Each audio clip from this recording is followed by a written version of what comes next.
kind of weird. Nikki Haley, Republican, poll comes out, 70% of Nikki Haley's New Hampshire voters are not registered Republicans, okay? Weird. Very weird. So her policies are so powerful and amazing that Democrats are in love with her. Think about how amazing you are, you got to be, that former South Carolina Governor Nikki Haley can attribute her competitive performance in Tuesday night's New Hampshire primary almost entirely to voters outside her own party.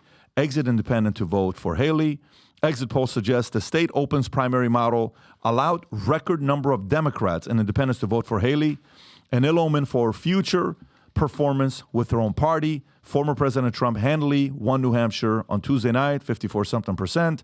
According to CNN's exit poll, 7 in 10 Granite State residents who backed Haley were registered undeclared prior to Tuesday. Only 27% of her supporters were registered Republicans. Meanwhile, Donald Trump's base was exactly the opposite, 70% Republicans, 27% undeclared. What do you think happened here, Tom? You think Dems are just saying that they wanted to come out because they like her policies, or anything to beat Trump? Well, I think it was anything to beat Trump, and I think that there's a couple of stories we'll get to in here in due time about who was supporting her and what they're trying to do. This is a effort here to basically use her as a wedge to ensure maybe Trump didn't win or to cast doubt.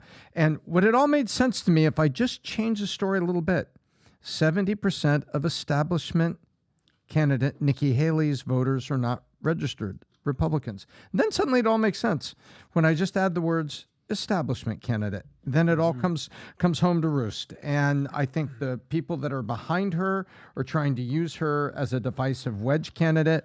This isn't Nikki Haley. This is Ross Perot and heels being propped up by people who want to wreak havoc with the Republican primary and Donald Trump himself. Look, she's the classic corporate neocon, independent, who's a Republican in name only, rhino situation. She's definitely not a Democrat, and she's definitely not MAGA at this point. Yet she plays the Democratic card pretty well, obviously, with everything that she talked about with the race baiting and stuff like that, identity politics, gender politics. Vivek has torn her a new one. We've seen what happened with that. She's the anti-Vivek. Vivek is a disruptor. He's going to call it like he sees it. He's not bought and paid for. The one thing that we know about Nikki Haley is that she's establishment, she's elitist, and she's bought and paid for. We know that after she got out of the governorship or before she was the UN, was it Boeing that paid her millions of dollars? Who was it? It was a couple of defense contractors, most notably Boeing, and she got ridiculous. So this is a classic scenario of you don't have money the money to fund your campaign. You're not the type of person that's going to get the grassroots support like a Bernie Sanders or an Obama or even a Trump. So you're going to go to the corporate donors and you're going to say, hey, whatever you need me to do, I'll do. Whatever you need me to say, I'll say. Sure, I'll take your 10, 100, 200 million bucks. And then she's bought and paid for. This is why her and Vivek, of all candidates, feuded, because they're the exact opposite people. Even on Andrew Schultz's podcast, Vivek went on there and tore a new one again. He said, this is what Nikki is. She's Dick Cheney in heels. And I think all the stats are there that she became the director of Boeing in 2019 and stepped down the next year, collecting over $300,000 in cash and stock. Yeah. She made with that. But then Trump, I think, before that, Trump put her at to the head of the UN? What was her role for Trump campaign? United Nations. For Trump administration? Yeah, she was the United Nations. She was the United Nations. Okay. But yeah. And again, bro, but what a shout out to the Democrats, bro. These guys they stop at nothing, right? First Russia, then 2 impeachments, which were all BS. COVID comes from China. This rape defamation psycho blonde Sharon Stone looking chick.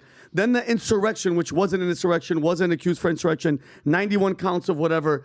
And now Nikki Haley. They don't stop, bro. What does the Democrats have to do with Nikki Haley? I'm saying they're backing her.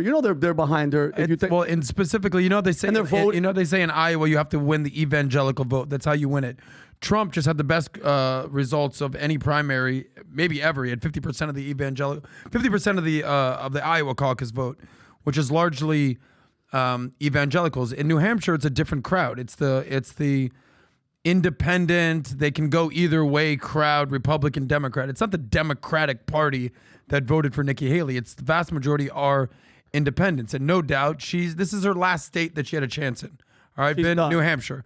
After this, it's South Carolina. In her home state, Trump's up big. In Vegas, Trump's up big. She's got a couple more weeks of being involved in the campaign, and then she's done. She's holding out that Trump gets convicted of something and can't be the president, and she's the last man or woman left standing. But there's no real push to see her become the president. And I don't know. Well, let me read the next stories about Nikki Haley. So billionaire LinkedIn co-founder Reid Hoffman stops donating to Haley, okay? And he was big on her, and he's out, okay? So he's not going to be contributing the way he was. Hoffman had contributed $250,000 to a super PAC backing Haley, while Sabin had donated $1.7 million to GOP campaigns over 3 cycles. Sabin emphasized that Haley's candidacy was losing momentum, stating her money is going to dry up. And these guys are sitting there saying they're probably going to go to Trump or other places. But Haley campaign lashes out at RNC Ronna McDaniel over resolution to declare Trump presumptive GOP nominee.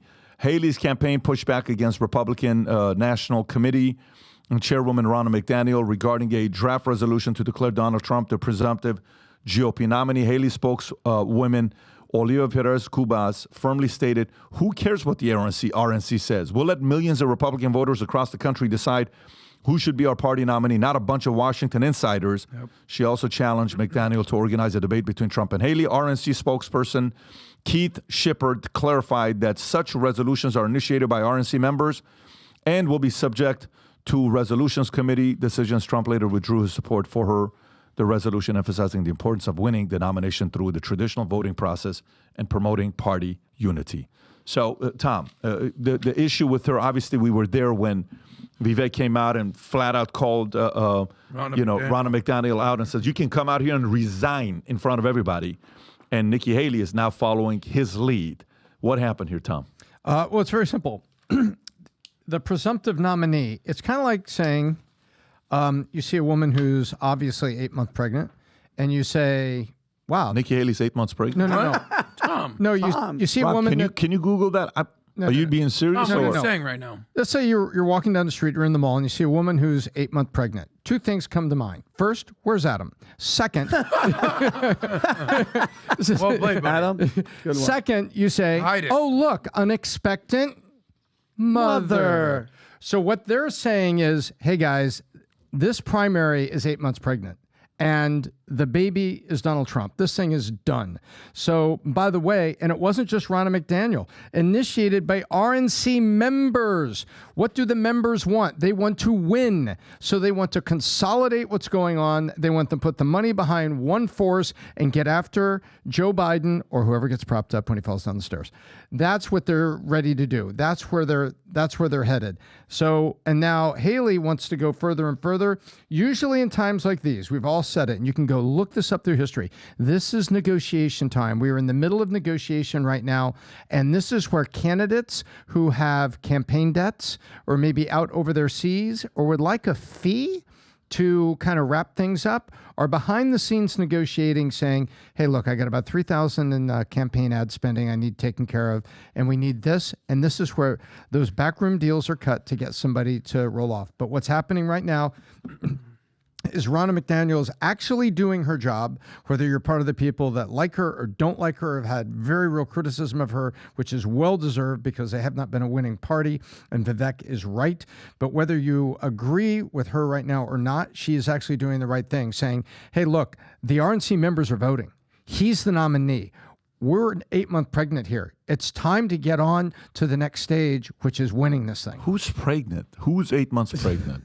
Haley, By the way, you drop rumors like that. You tomorrow you see inquiries saying Nikki Haley is 8 months pregnant. Pregnant by Adam Sosnick, hiding apparently. very Thanks, well. Tom. No, that was a girl at the mall. But this is the 8 month pregnant is a bad metaphor on my part, and it's clumsy. Tom, it's joke. fine. You'll make up for it later. But Now, here's the bottom line, by the way. But it's about over, and they want to focus Yeah. their energies at winning. Look at the numbers, guys. Who's ahead in South Carolina? That's the next primary. Trump's at what? 62%? And she's at where? 20? If you scroll down a little bit, you'll see the number, Rob. She's at 30. She's at 30 in South Carolina? 29.3. 29. Okay. After That's just everybody in else South is Carolina. Guys, that's her state. If there's one state where she's like, yo, what up? Nikki in the house. It's her state. It's kind of like Ron DeSantis fumbling Florida. So if you go to the national polls, if you could just scroll back out here. Miss Ron. It's Where's 62 Ron? to 29. What was it? 69 to what? 29? Yeah. Still a 30-plus point lead. How about this one? national polls, Trump's at 70. 70. And surging. Since and surging. Before Ron DeSantis dropped out, he was at like 60. Now he's at 70. She's where? She's never broken 15. What number she's at, Rob? 14.5. She's at 14, exactly. So listen, guys, this is game's over. There's Hail Mary stuff going on. Nikki's trying to be 8 months pregnant, trying to be the president, whatever Tom's analogy was. I don't get it, but Everybody's pregnant. Trump's the nominee. Everybody pregnant up Everybody in here. pregnant. Trump's everybody's daddy. Where's Ron? I miss Ron. Trump's everybody's daddy is the bottom line. So if you like this clip and you want to watch another one, click right here. And if you want to watch the entire podcast, click right here.